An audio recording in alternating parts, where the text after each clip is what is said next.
One में घने वृक्ष की शाखा में एक गौरैया घोंसला बनाकर रहती थी। कई वर्षों से वह वहां सुखी जीवन व्यतीत कर रही थी। ठंड का मौसम था। गौरैया अपने घोंसले में बैठी आराम कर रही थी। तभी अचानक ठंडी हवा के साथ बारिश शुरू हो गई। ऐसे में कहीं से एक बंदर आया और उस डाल पर बैठ गया जहां गौरैया का घोंसला था। बंदर ठंड से ठिठुर रहा था।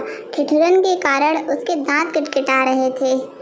बंदर के दांतों की किटकिटाहट सुन गौरैया ने अपने घोंसले से झांक कर देखा और बंदर को बारिश में भीगता हुआ देखकर उससे पूछा, कौन हो तुम? इतनी बारिश में यहाँ इस डाल पर क्या कर रहे हो?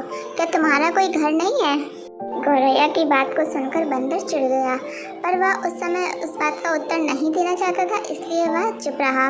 बंदर को चुप देखकर गौरैया का हौसला और बढ़ गया और उसने अपनी सलाह देते हुए कहा, लगता है तुम्हारा कोई घर नहीं, तभी बरसात में भीग रहे हो।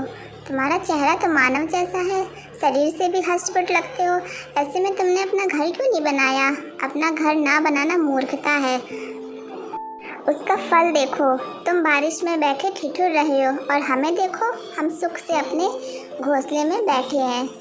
ये सुनकर बंदर क्रोध में लाल पीला हो गया और उसने गौरैया के घोंसले को तोड़ दिया। एक मूर्ख बंदर को परामर्श देने का फल गौरैया को मिल चुका था। तो इससे हमें ये सीख मिलती है, वास्तव में जो हमें परामर्श देना चाहिए, जिसको उसकी आवश्यकता हो वही उसका मूल्य समझेगा। मूर्ख को परामर्श देने पर हो सकता है उसका दुष्परिणाम आपको भोगना पड़े।